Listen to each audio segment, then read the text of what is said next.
പീതാംബരം കരവിരാജിതശങ്കചക്രകൗമോദഗീതരതിജങ്കരുണാസമുദ്രം രാധാസഹായമതിസുന്ദരമന്ദഹാസം വാതാലയേശമനിശം ഹൃദി ഭാവയാമി. നമസ്കാരം. സനാതനധർമ്മ സംഹിതകൾ പങ്കുവയ്ക്കാനായുള്ള നാദശ്രീ ചാനലിലേക്ക് എല്ലാവർക്കും സ്വാഗതം. പേര് ഞാൻ മധുസൂദന വാര്യർ. ഈ ചാനൽ സബ്സ്ക്രൈബ് ചെയ്യുന്നതോടൊപ്പം ലൈക്ക് ചെയ്യണം എന്നുകൂടി ഓർമ്മിപ്പിക്കുന്നു. പ്രഹ്ലാദ ചരിതം നരസിംഹാവതാരം വരെയാണ് നമ്മൾ പറഞ്ഞു വെച്ചത്. അനവധി അവിടെ വിശിഷ്ടന്മാരും ഭഗവാന്റെ പത്നിയായിട്ട് ലക്ഷ്മി അടക്കം ശ്രമിച്ചിട്ട് ഭഗവാന്റെ കോപം അടക്കാൻ സാധിച്ചില്ല. എല്ലാവർക്കും അവരോട് നന്ദി ഭഗവാനോട് പറയാനുണ്ടായിരുന്നു. പിതൃക്കൾ പറഞ്ഞു, ഞങ്ങൾക്ക് കിട്ടേണ്ട ശാർദാദികൾ എള്ള മുതലായിട്ടുള്ള കവ്യം ഇവൻ തടഞ്ഞിരുന്നു. ദുഷ്ടശക്തികളുള്ള ദിക്കിൽ ചാത്തോട്ടിയ അത് പിതൃക്കൾക്ക് കിട്ടില്ല. ഗന്ധർവന്മാർ പറഞ്ഞു, ഞങ്ങൾക്ക് പാട്ട് പാടണമെങ്കിൽ ദുഷ്ടനെ കീർത്തിക്കണം, ഈശ്വരനെ കീർത്തിക്കാൻ അനുവാദമുണ്ടായിരുന്നില്ല. ഇനി ഞങ്ങൾക്ക് അതാവാമല്ലോ. മനുക്കൾ പറഞ്ഞു, ഞങ്ങളുടെ ധർമ്മ സംരക്ഷണം ഞങ്ങൾക്ക് ഇനി സാധിക്കും. ഇവനുള്ളപ്പോൾ സാധിച്ചിരുന്നില്ല. സത്കർമ്മങ്ങളോ തപസ്സോ ചെയ്യാൻ ഞങ്ങളെ അനുവദിച്ചിരുന്നില്ല എന്ന് ഋഷികൾ പറഞ്ഞു. ബ്രഹ്മാവ് പറഞ്ഞു, എൻ്റെ സൃഷ്ടികർമ്മത്തിൽ ഇടപെട്ടിരുന്നു. ശിവൻ പറഞ്ഞു, എൻ്റെ സംഹാര കർമ്മത്തിൽ ഇടപെട്ടിരുന്നു. ഇങ്ങനെ എല്ലാവർക്കും ഭഗവാനോട് നന്ദിയാണ് പറയാനുള്ളത്. ഇനി ഞങ്ങൾക്ക് സ്വൈരമായിട്ട് എന്തും ചെയ്യാം. യക്ഷന്മാർ പറഞ്ഞു, കെട്ടിടങ്ങൾ കെട്ടലാണ് അവർക്ക് അധ്വാനശീലരാത്ര യക്ഷന്മാർ. ദുഷ്ടമന്ദിരങ്ങൾക്ക് കെട്ടുക എന്നല്ലാണ്ട് മന്ദിരങ്ങളോ അതുപോലെ തന്നെ ഈശ്വരന് വേണ്ടിയുള്ള ആലയങ്ങളോ ആശ്രമങ്ങളോ അത്തരം കാര്യങ്ങളോ ഒന്നും കെട്ടി അമ്പലങ്ങൾ കെട്ടാൻ ഞങ്ങൾക്ക് അനുവാദമുണ്ടായിരുന്നില്ല. നിങ്ങളുടെ അധ്വാനമൊക്കെ ഞാൻ പറഞ്ഞത് ചെയ്യണം എന്നാണ് ഉണ്ടായിരുന്നത്. ഇനി ഞങ്ങൾക്ക് അതാകാമല്ലോ. അതുകൊണ്ട് എല്ലാവിധ ആൾക്കാർക്കും ഭഗവാന്റെ നരസിംഹാവതാരം ഗുണം ചെയ്തു. അവരെല്ലാം അവരുടെ സ്ഥിതിയിൽ കൂടിയിട്ട് നന്ദി പറഞ്ഞിട്ട് ഭഗവാനെ തുതിക്കുകയും ചെയ്തു. മഹാലക്ഷ്മി സ്തുതിച്ചിട്ട് ഈ ഭഗവാന്റെ ക്രോധം ഒടുങ്ങുമോ എന്ന് എല്ലാവരും ശ്രമിച്ചു. നടന്നില്ല. ശരവേശ്വരൻ്റെ വേഷത്തിൽ വന്ന് ശിവൻ സ്തുതിച്ചു. എന്നിട്ടും ഒതുങ്ങിയില്ലാതെ ആ ശിവൻ തന്നെ വലിയൊരു പക്ഷിയായിട്ട് വന്നിട്ട് ശ്രമിച്ചിട്ടാണ് ഭഗവാന്റെ ക്രോധഭാവം മാറിയത് എന്ന് ഒരു ദിക്കിൽ പറയുന്നുണ്ടെന്നാണ്. ഒരുവിധമൊക്കെ ശരവേശ്വരൻ എന്നുള്ള നിലയ്ക്കാണ് കുറേ ആൾ പറയണത്. അതിൻ്റെ അപ്പുറത്തൊരു സംഗതി വേണ്ടി വന്നു. കാരണം ഇവിടെ ഭഗവാൻ ക്രോധം അഭിനയിച്ചതല്ല എന്നാണ് പറയണത്. ശരിക്ക് കോപം വന്നിരിക്കണമെന്നാണ്. അപ്പം അതിൻ്റെ ചേഷ്ടകളും കാണിച്ചതിനെ ഒതുക്കാൻ പണിപ്പെട്ടു. ഭഗവാനടക്കം തൻ്റെ നിയന്ത്രണം വിടുക എന്ന് പറയില്ലേ, കൺട്രോള് പോവുക എന്ന് പറയില്ലേ. അപ്പം അതുകൊണ്ട് പ്രഹ്ലാദനെ മുമ്പിലേക്ക് നിർത്തി നമസ്കരിച്ചപ്പോഴാണ് കൃപയാ പരിപ്ലുത, നല്ല കാരുണ്യം മുഖത്താണുണ്ടായി. ക്രൂരഭാവമൊക്കെ മനസ്സിൽ നിന്നാണ് പോയി. ആ കുട്ടിയുടെ മുമ്പിൽ എങ്ങനെയാണ് ഭഗവാൻ കോപിക്കാനായിട്ട് സാധിക്കുക?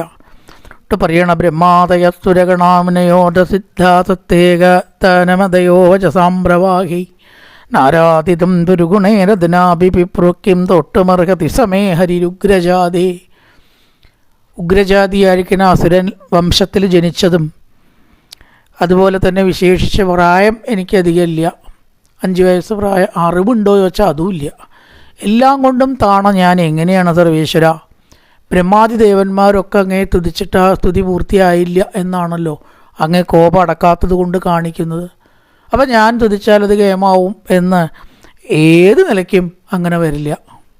എനിക്കങ്ങനെ ഒരു ധാരണയും ഇല്ല. പിന്നെ ഞാൻ എന്തിനു വേണ്ടിയിട്ടാണ് തുതിക്കണത് എന്ന് ചോദിച്ചാൽ, വലിയ ആൾക്കാർ പറയണത് അനുസരിച്ചിട്ടില്ലെങ്കിലും അതനുസരണക്കേടാവില്ലേ? അപ്പോഴും തെറ്റാവും. അവിടെ എനിക്കറിയണ വിധം ഞാൻ അങ്ങേ തുതിക്കുകയാണ്. മന്യേ ധനാഭിജനരൂപതപശ്രുതൗജത്തേജ പ്രഭാവബലപൗരുഷബുദ്ധിയോഗ നാരാധനായ കിഭവന്തി പരസ്യ പുംസോ ഭക്ത്യാതു ദോഷ ഭഗവാൻ ഗജയൂതപായ. സർവേശ്വര, അങ്ങയുടെ സന്തോഷത്തിന് ആസ്പദമെന്ത് എന്ന് ചോദിച്ചാൽ നിസ്സംശയം പറയാം, ഭക്തിയാണ്. അതിനാൽ ആലോചിക്കേണ്ട ആവശ്യമൊന്നുമില്ല. അതുകൊണ്ട് ഇവിടെ പറയണ ധനം ധാരാളമുണ്ട്. ഭഗവാൻ അതിൽ സന്തോഷിക്കണമെന്നുണ്ടോ? 64 കൂട്ടം വിഭവങ്ങൾ വെച്ച് സൽക്കരിക്കാം. ദൂതിന് പോയ സമയത്ത് തലേ ദിവസം ഇവിടെ കൂടാമെന്ന് ദുര്യോധനൻ പറഞ്ഞു കൃഷ്ണനോട്. ഭഗവാൻ ഈ 64 വിഭവങ്ങൾ ദ്വാരകയിൽ കാണാത്തതാ. പറഞ്ഞു ദുര്യോധന തൻ്റെ 64 കൂട്ട വിഭവങ്ങൾ അവിടെ തന്നെ ഇരിക്കട്ടെ, ഞാൻ എവിടേക്കാണ് പോകണമെന്ന് വെച്ചിട്ടുണ്ടോ, എൻ്റെ വിതുരൻ്റെ എന്നാണ് രാജധാനിയാണ് ഭഗവാനെ സംബന്ധിച്ചത്. ആ കുടിലേക്ക് പോകാനാണ് എനിക്കിഷ്ടം. കാരണം തലേ ദിവസത്തെ കഞ്ഞിയും വെച്ച് അവൻ കാത്തിരിക്കുന്നുണ്ടാവും. ഞാൻ ആ കഞ്ഞി കുടിച്ചില്ലെങ്കിൽ ആ വിദ്വാൻ ആ കഞ്ഞി കുടിക്കില്ല. അതാണ് ദുര്യോധന ഭക്തി. ആ കഞ്ഞിക്ക് തന്നെയാണ് ഞാൻ പ്രാധാന്യം കൊടുക്കുന്നത് എന്ന് പറഞ്ഞ ആളാണ് ഭഗവാൻ. കുറച്ച് അവില് കൊണ്ടുപോയിട്ട് ആ കുചേലന് കൊടുത്തിട്ടുള്ള പ്രതിഫലത്തിന് അളവ് നിശ്ചയിക്കാൻ പറ്റുമോ? അയാളുടെ രത്നങ്ങളെ കൊണ്ടോ ബാക്കി സമൃദ്ധമായിട്ടുള്ള വിഭവങ്ങളെ കൊണ്ടോ ഒന്നും ഭഗവാൻ നോക്കണില്ല. ഉള്ളിലേക്കാണ് നോക്കുക. എന്ത് കൊടുത്തു എന്നല്ല, എങ്ങനെ കൊടുത്തു, അവിടെയാണ് പ്രാധാന്യം. അതുകൊണ്ട് തേജസ്, പ്രഭാവം, ബലം, പൗരുഷം ഇതൊന്നും ഭഗവാൻ നോക്കുന്നില്ല. നാരാധനായകി ഭവന്തി പരസ്യ പുംസോ, ഇതൊന്നും ഭഗവാനെ ആരാധിക്കുന്നതിൽ ഘടകമല്ല. ഭക്തിയാതു ദോഷ ഭഗവാൻ ഗജയൂഥപായ.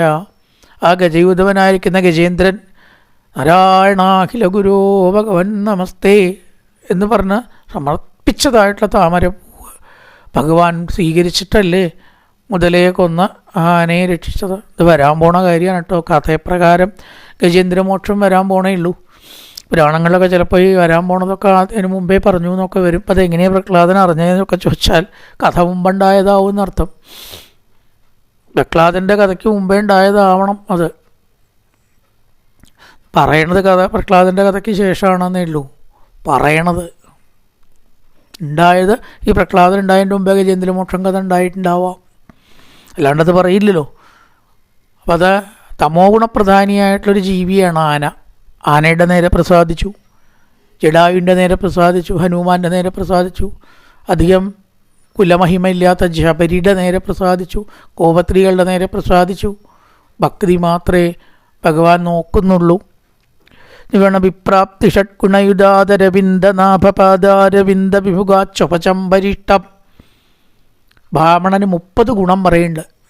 സത്യന്താനന്ദവസ്ഥ ശുദ്ധിയത എന്നൊക്കെ പറഞ്ഞ് നാട്ടധർമ്മത്തിൻ്റെ 30 ഗുണം പറയും അവിടെ. ആ 30 ഗുണങ്ങൾ തികഞ്ഞാലും അതിലെന്താണെന്ന് വെച്ചാൽ ഈ ഭക്തി പറയണില്ലേണാവൂ.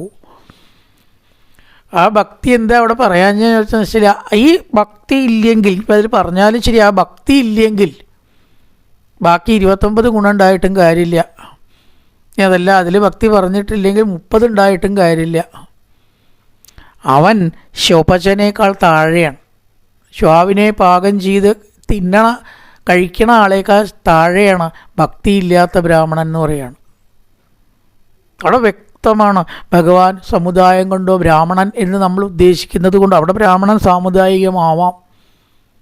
അപ്പോൾ കുറേ ഗുണങ്ങളുണ്ടായി എന്നുള്ളത് കൊണ്ടൊന്നും ഈ ഗുണങ്ങളിപ്പോൾ എല്ലാവർക്കും ഉണ്ടാവണമെന്നുണ്ടോ? ഗായത്രി, ജപം, സന്ധ്യാവന്ദനം, വേദാധ്യയനം എല്ലാവർക്കും സാധിച്ചോളണമെന്നില്ല. വേണ്ട എന്ന് പറയണം. ഇതൊക്കെ ഉണ്ടായതുകൊണ്ട് ഭഗവാൻ അവരുടേതാണോ എന്ന് അഭിമാനിക്കേണ്ട. ഭഗവത് പാദാരവിന്ദത്തിലുള്ള വിമുഖത വന്നാൽ പാദാരവിന്ദ വിമുഖാത്, പാദാരവിന്ദത്തിൽ വിമുഖത കാണിക്കുന്ന ഭക്തിയില്ലാത്ത ഒരാൾക്ക് ഈ ഗുണങ്ങളൊക്കെ ഉണ്ടെങ്കിലും ഭഗവാൻ തിരിഞ്ഞു നോക്കാറില്ല എന്ന് പറയുകയാണ്. അതുകൊണ്ട് സർവേശ്വരാമന്യേ തദർപ്പിത മനോവചനേ ഗീതാർത്ഥ പ്രാണം പുനന്തി സകുലം അത് ഭൂരിമാന.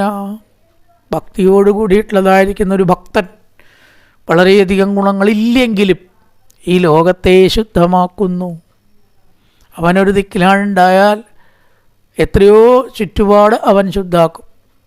പുണ്യാഹം തളിച്ചാൽ അവിടെ മാത്രമേ ശുദ്ധാവുള്ളൂ. അതന്നെ നമ്മുടെ വിശ്വാസവും സങ്കല്പമാണ്. 4 തുള്ളി വെള്ളം കൊണ്ടേ പുണ്യാഹം ജയിച്ചിട്ട് തളിച്ചോ അവിടെയൊക്കെ ശുദ്ധമായി. പുണ്യാഹം കഴിഞ്ഞു എന്നൊക്കെ നമ്മൾ കേമായിട്ട് പറയാറില്ലേ?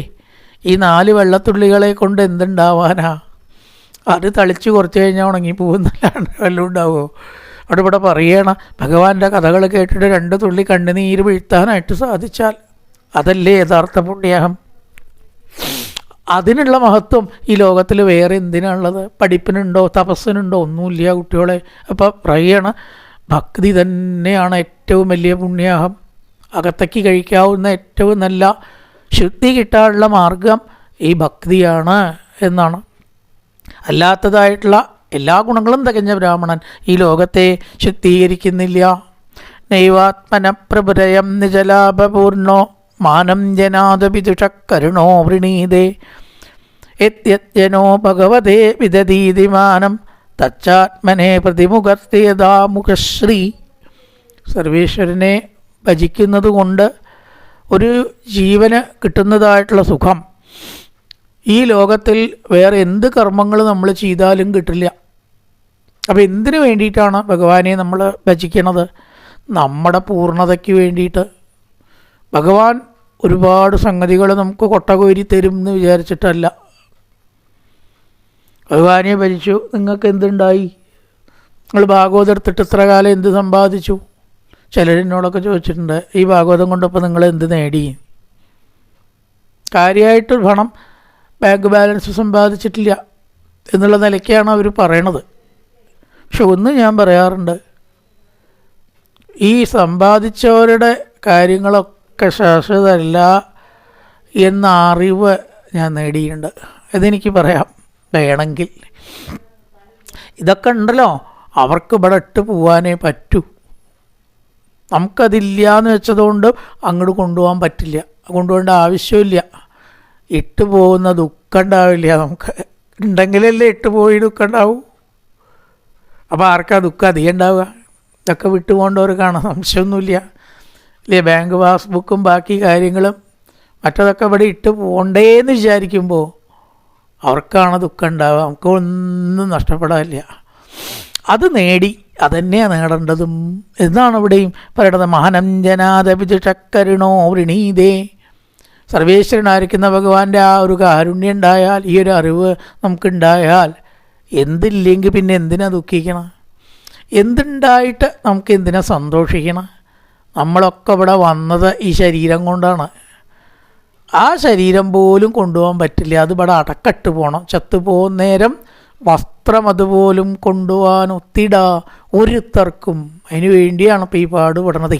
അപ്പം ആ ഒരു അറിവ്, അതിനു വേണ്ടി നമ്മൾ ഭഗവാനെ ഭജിക്കണം. അല്ലാണ്ട് ഒന്നും കിട്ടാനല്ല, ഭഗവാന് വേണ്ടിയിട്ടുമല്ല. അത് നോക്കണം, നമ്മൾ ഭഗവാന് വേണ്ടിയിട്ടല്ല. അതാണ് നിജലാഭപൂർണനായിട്ടുള്ള ഭഗവാൻ.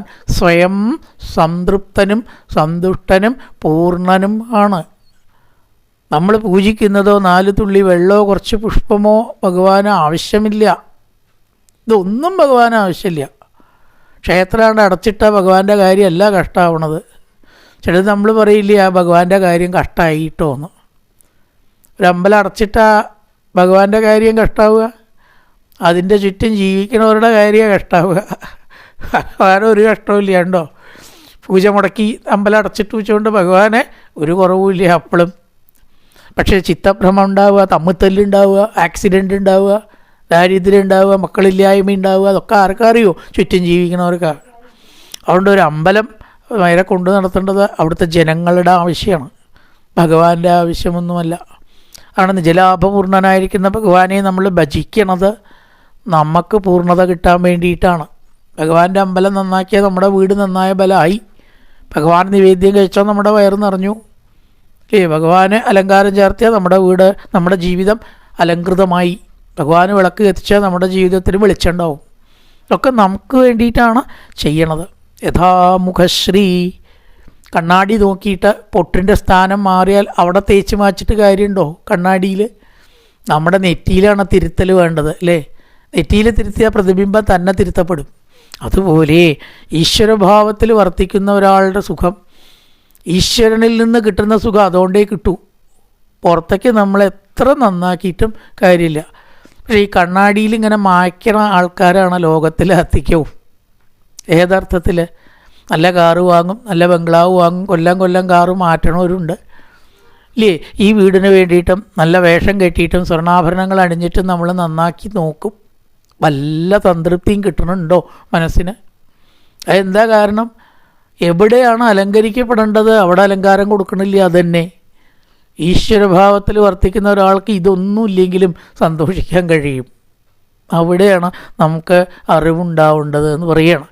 അതുകൊണ്ട് പറയണ തസ്മാദകം വിഗത വിക്ലവ ഈശ്വരസ്യ സർവാത്മന മഹി ഗൃണാമി യഥാമനീശം നീജോജയ ഗുണവിസർഗമനുപ്രവിട്ടപ്പൂയേതയേന കിപുമാനനുവർണിതേന.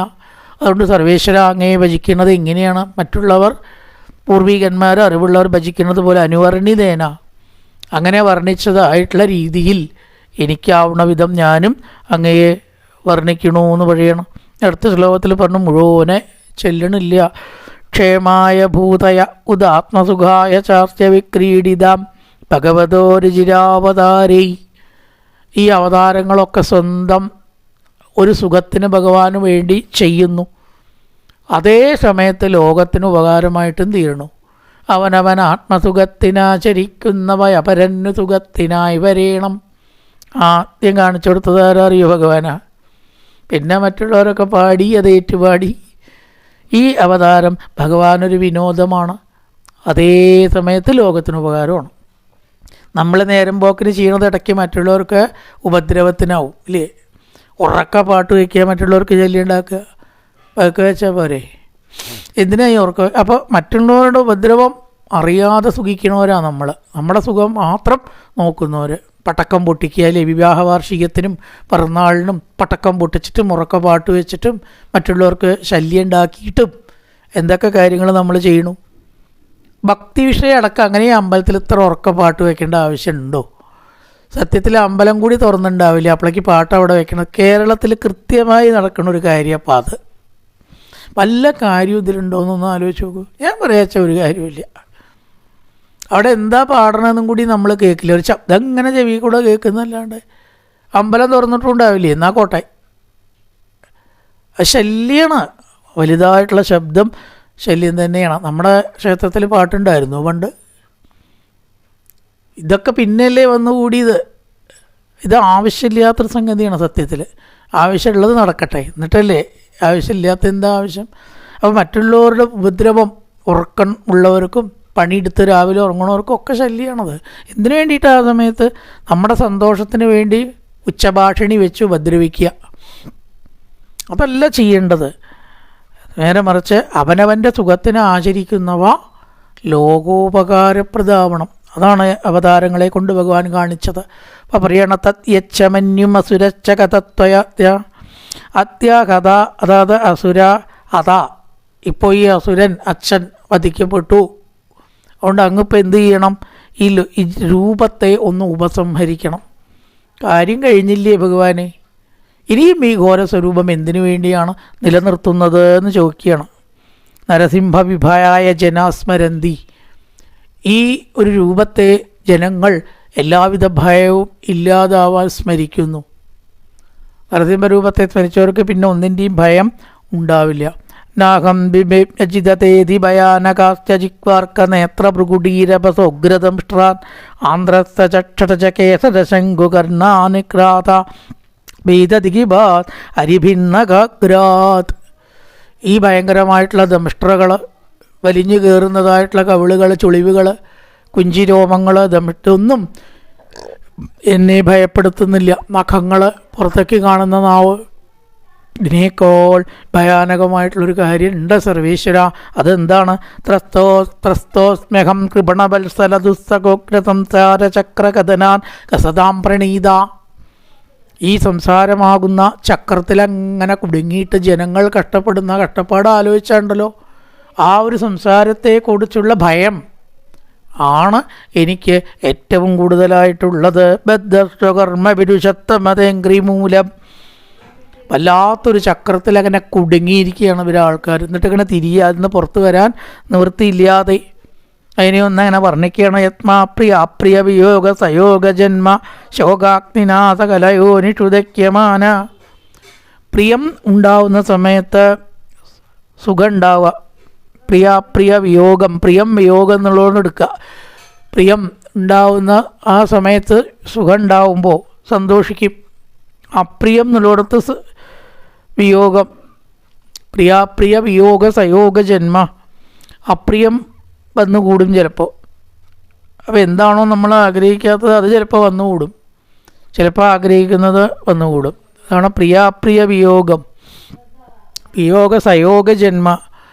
വിയോഗവും സയോഗവും പ്രിയത്തിൻ്റെയും അപ്രിയത്തിൻ്റെയും ആ രീതിയിൽ വന്നും പോയും കൊണ്ടിരിക്കും. അപ്പോൾ സുഖം വരുമ്പോൾ സന്തോഷിക്കും, ദുഃഖം വരുമ്പോൾ ദുഃഖിക്കും, പിന്നെ അതിങ്ങനെ ആവർത്തിക്കുകയാണ്. ഏതെങ്കിലും സുഖം ഉണ്ടോ? സ്ഥിരം നിൽക്കണു. അപ്പോൾ ഇത് പെട്ട് മനുഷ്യൻ എന്താണ് ചെയ്യുന്നത്? ദുഃഖൌഷധം തഥപി ദുഃഖം. ദുഃഖത്തിന് പരിഹാരമായിട്ട് സ്വീകരിക്കുന്ന മാർഗങ്ങൾ അതിലേറെ ദുഃഖമായിട്ട് മാറും. ഏതായാലും ഇങ്ങനെ ഒറ്റയ്ക്ക് കഷ്ടപ്പെട്ടിട്ട് എന്താ കാര്യം എന്നൊക്കെ വിചാരിച്ചിട്ട് ആ ഒരു വിവാഹം കഴിച്ച് നോക്കുക. അപ്പോൾ 2 കൊല്ലം കഴിഞ്ഞിട്ട് ചോദിച്ചു നോക്കുക, സുഖമല്ലേ? സുഖമാണ്. വിവാഹമൊക്കെ കഴിഞ്ഞില്ലേ? ഒരു 2 കൂടി കഴിക്കണം, ഒന്നുകൊണ്ട് ഇത്ര സുഖം ഉണ്ടെങ്കിൽ എന്ന് ചോദിച്ചാൽ അപ്പം പറയും, അയ്യോ ഇവിടെ ഒന്നുകൊണ്ട് തന്നെ മതിയായി ഇട്ടു വന്നു. അതുകൊണ്ട് മതിയായി എന്ന് പറഞ്ഞാൽ എന്താ അർത്ഥം? സുഖം കിട്ടിയിട്ടില്ല എന്ന് ഉറപ്പല്ലേ?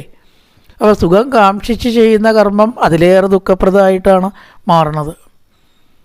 നടന്നിട്ടും ബസ് കാത്ത് നിന്നിട്ടും ഓട്ടോ വിളിച്ച് കിട്ടാണ്ട് ഒരു കാറ് വാങ്ങിക്കളയാം എന്നാണ് വിചാരിക്കുമ്പോൾ വാങ്ങിയാലാണ് പെട്രോളിൻ്റെ വിലയും സ്പെയർ പാർട്ടിൻ്റെ വിലയും കൊല്ലമുള്ള മെയിൻ്റനൻസ് ചിലവും 10-18,000 ഉറുപ്പ്യ ടാക്സും ഇതൊക്കെ അടച്ച് പോലീസുകാരെ പേടിക്കണം. എവിടെയെങ്കിലും മുട്ടുക തട്ടുക ചെയ്താൽ അതിലേറെ അല്ലേ പ്രശ്നമായി. ഇങ്ങനെ കേടൊറ്റ വന്നാലോ വഴിയിൽ വെച്ചിട്ട് പോരാൻ പറ്റുമോ? ഒരു ബസ് കേടെന്നാൽ എന്നിറങ്ങി വേറെ ബസ് കയറുക വേണ്ടു. പിന്നെ അതെന്തായി നോക്കേണ്ടത് ഉടമസ്ഥനെ അതിനൊക്കെ നേരാക്കണ ആരെയും എന്തൊക്കെ പ്രശ്നങ്ങളുണ്ട് ആലോചിച്ചു. വാഹനം വാങ്ങിയാൽ സുഖമായിട്ട് പോകാൻ ആ പോണ കാര്യം മാത്രമേ ആലോചിക്കണുള്ളൂ. അതുകൊണ്ട് ഉണ്ടാവുന്ന പ്രശ്നങ്ങൾ ആലോചിക്കണില്ല. അപ്പോൾ അത് വാങ്ങിയിട്ടുണ്ടോ സുഖം? അതുമില്ല. ഏത് കാര്യവും ഇങ്ങനെ തന്നെയാണ്. സുഖാവും നമ്മൾ വിചാരിച്ച് ഒരു പരിഹാരമാർഗം കണ്ടാൽ അത് അതിലേറെ ദുഃഖൌഷധം തഥപി ദുഃഖമതത്യാഗം പൂവൻ ഭ്രമാമിവതമേതവദാശ്ചയോഗം. യാതൊരു പ്രശ്നവും ഇല്ലാണ്ടിരിക്കണ ഒരൊറ്റ കാര്യമുള്ളൂ, ഭഗവാനെ അങ്ങയുടെ പാദപത്മത്തിൽ ഭജിക്കുക എന്നുള്ളൊരൊറ്റ കാര്യം. അങ്ങനെ എത്രയെത്ര ആളുകളാണ് അങ്ങയുടെ കഥകൾ പാടി ഇവിടെ ആ പാദപത്മത്തിൽ എത്തിച്ചേർന്നിട്ടുള്ളത്. ബാലസ്യനേക ചരണം പിതരോ നൃസിംഹ. ഇവിടെ പറയണ ഒരു കുട്ടിയുടെ എല്ലാവിധ രക്ഷാകർത്തൃത്വവും അച്ഛനും അമ്മമാരാണ്. പിതരോ ഇവിടെ ദേവവചനം ചേർത്തിട്ടുണ്ട്. പിതരോ എന്ന് പറഞ്ഞാൽ രണ്ടച്ഛൻ എന്നല്ല, അച്ഛനും അമ്മയും. ചിലപ്പോൾ അമ്മയ്ക്ക് ഈ ചേർത്ത് പറയുമ്പോൾ പിതരോ എന്ന് പറഞ്ഞാൽ രക്ഷാകർത്താക്കളായിട്ടുള്ള അച്ഛനും അമ്മയും എന്നർത്ഥം എടുക്കാം എന്നാണ്. പിതരോ രണ്ടച്ഛൻ ഉണ്ടാവില്ലല്ലോ സാധാരണ നിലയ്ക്ക്. ഇപ്പം പിതരോ എന്ന് പറഞ്ഞാൽ അച്ഛനും അമ്മയും ആണ് ഒരു കുട്ടിക്ക് രക്ഷ എന്ന് അഭിമാനിക്കണു. ഞാൻ അവിടെ ഉണ്ടെങ്കിൽ അവിടുത്തെ കാര്യമൊക്കെ ഭദ്രമാണ്. എന്ത് ഭദ്രം? ഇത് നമ്മൾ വിചാരിക്കുകയല്ലേ. ഒരു അച്ഛനോ അമ്മയോ ആരും ഇല്ലാത്ത കുട്ടികൾ റോട്ടിൽ വളരെ വെയിലും മഴയും കൊണ്ട് സുഖമായി ജീവിക്കണില്ലേ? നമ്മൾ നോക്കിയ കുട്ടികൾക്ക് എന്നും അസുഖവും വരുന്നുണ്ട് ഇല്ലേ? അപ്പോൾ നമ്മളാണ് നോക്കുന്നത് എന്ന് നമ്മുടെ തെറ്റായ ഒരു അഭിമാനമാണ്. തതുപേക്ഷിതാനാം, ഭഗവാന്റെ ആ കൈകളുടെ സുരക്ഷിതത്വം ഇല്ലെങ്കിൽ ഒരാളും ഇവിടെ സുരക്ഷിതരാവില്ല. അതുകൊണ്ടാണ് ഇവിടെ ബാലന് കുട്ടിക്ക് അച്ഛനും അമ്മമാർ മാത്രമല്ല യഥാർത്ഥ രക്ഷ ഈശ്വരനാണ്. തതുപേക്ഷിതാനാം, ഭഗവാനാൽ ഉപേക്ഷിക്കപ്പെട്ടാൽ ആ കുട്ടി അമ്മയും അച്ഛനും എത്ര നോക്കിയിട്ടും ഒരു കാര്യമില്ല. പിന്നെയോ അനാർത്തസ്യ ജാഗതം, രോഗികൾക്ക് മരുന്ന് എല്ലാറ്റിനും പരിഹാരമാണെന്ന് അഭിമാനിക്കണം. പിന്നെ എന്തിനാ ഈ ഡോക്ടർ കഴിച്ച് നോക്കൂ എന്ന് പറയണത്? കഴിക്കൂ മാറുമെന്ന് പറഞ്ഞൂടെ? വൈദ്യശാസ്ത്രം ശരീരവും പഠിച്ച ആളല്ലേ, മരുന്നിൻ്റെ കാര്യം അത്യാവശ്യം പഠിച്ചിട്ടുണ്ടാവും. എന്നത് കഴിച്ചോട്ടോ മാറുന്ന ഒരു ഡോക്ടറും പറയില്ല കഴിച്ച് നോക്കൂ കേട്ടോ. അല്ലച്ചാ വേറെ മരുന്നുണ്ട് ഇവിടെ എഴുതി തരാം അടുത്ത ആഴ്ച, അതും പരീക്ഷണമാണ്. ആ മരുന്ന് ശരീരത്തിൽ വലിച്ച് യഥാർത്ഥ രോഗം മാറണച്ചാൽ ആരുടെ അനുഗ്രഹം വേണം? നാരായണ ഭട്ടേരി ഒരു മരുന്നും കഴിച്ചതായിട്ടല്ല പറയണതല്ലേ. ഗുരുവായൂരപ്പനെയാണ് ഭജിച്ചോ അഗ്രേ പശ്യാമിയാണ്ട് എഴുതി ചെല്ലിയതോട് കൂടിയിട്ട് അത് മാറി എന്ന് പറഞ്ഞാൽ ചരിത്രമാണിത്, കഥയല്ല, പുരാണ കഥയല്ല, അനുഭവം. എത്ര അനുഭവങ്ങളുണ്ടറിയോ? രോഗം കൊണ്ട് ഗുരുവായൂരപ്പനെ വിളിച്ച് രോഗം മാറിയവർക്ക് അറിയാം ഈ വാക്കിൻ്റെ അർത്ഥം. നാർത്തസ്തജാഗതമുദന്നതിമച്ചതോനൗ, ആടിയ എണ്ണ ഇവിടെ കിട്ടുന്നതാണെന്ന് പറഞ്ഞ് എത്ര പൈസ വെച്ച് നോക്കൂ, അത് പിന്നെയും വാങ്ങും. കാരണം അതിന് തുല്യം വെക്കാനൊരു മരുന്ന് വേറെയില്ല. ഔഷധ ഗുണമുള്ളത് മാത്രമല്ല അതിൻ്റെ ആ ഒരു ഈശ്വരീയമായിട്ടുള്ള ശക്തി, ഇതൊക്കെ അനുഭവമുള്ളവർക്ക് അറിയാം. സർവേശ്വര മരുന്നുകൊണ്ടൊന്നും അല്ലാട്ടോ രോഗം മാറണത്, ഭഗവാൻ തന്നെ സേവിച്ച് നോക്കി പലമാതിരി ഔഷധങ്ങൾ ഓട്ടുരുണ്യം ഒരുപാട് അങ്ങനെ ശ്ലോകം എഴുതി. ഇനി ഈ മരുന്നുകൊണ്ടൊന്നും ഈ സൂക്കട് മാറുമെന്ന് എനിക്ക് തോന്നുന്നില്ല. നീ മാത്രമാണ് എനിക്കൊരു ബന്ധു കൃഷ്ണ. അവിടുന്ന് മാത്രമേ ഇനി എന്തെങ്കിലും ആശ്വാസം തരാൻ ഒരു മാർഗമുള്ളൂ എന്ന് പറഞ്ഞ അവസാനം അദ്ദേഹത്തിന് എന്തൊക്കെയോ കുറച്ച് അസുഖം ഉണ്ടായിരുന്നു എന്നാണ്. ഒരു ആരപ്പിനെ വെച്ചാണ് കഴിച്ചു കൂട്ടി മരുന്ന് സേവയുടെ നിർത്തി എന്നാണ്. അതാണ് ആറ്റത്തജാഗതമുദന്നതി മച്ചതോനോ. ഒരു തോണി വെള്ളത്തിൽ മുങ്ങില്ല എന്ന് ആർക്കും ഉറപ്പ് പറയാൻ പറ്റുക? അത് ഉറപ്പെട്ട അപ്പുറത്തേക്ക് എത്തിയപ്പോൾ അത് നിശ്ചയിക്കണ ആരാ അറിയോ? ഭഗവാനാണ്. അതുകൊണ്ട് എല്ലാ കാര്യങ്ങളും സർവേശ്വര ഈ പ്രപഞ്ചത്തിൽ അവിടുത്തെ ആ ഒരു നിശ്ചയമാണ് നടക്കുന്നത്. ഇങ്ങനെ കുറേ ശ്ലോകങ്ങളുണ്ട്. കുറച്ചും കൂടി ശ്ലോകങ്ങൾ പറഞ്ഞിട്ട് നാളെ പ്രഹ്ലാദചരിതം നമുക്ക് അവസാനിപ്പിക്കണം, അല്ലെങ്കിൽ ഇത് അവസാനം ഉണ്ടാവില്ലല്ലോ. കുറച്ചും കൂടിയാണ് പറഞ്ഞ ശേഷം കഥയും പറഞ്ഞ നാളെ ഈ ഭാഗം നമുക്ക് അവസാനിപ്പിക്കാമെന്നാണ് വിചാരിക്കുന്നത്. കായേന വാചാ മനസേന്ദ്രിയർവാധ്യാത്മനാ വാ പ്രകൃതി സ്വഭാവാൻ കരോതി യദ്യസകലം പരസ്മൈ നാരായണായേതി സമർപ്പയാമി. ഓം പൂർണ്ണമദ പൂർണ്ണമിദം പൂർണ്ണാൽ പൂർണ്ണമുദച്യതേ പൂർണ്ണസ്യ പൂർണ്ണമാദായ പൂർണ്ണമേവാവശിഷ്യതേ. ഓം ശാന്തി ശാന്തി ശാന്തി. ഹരി ഓം ശ്രീ ഗുരുഭ്യോ നമഃ. ഹരി ഓം.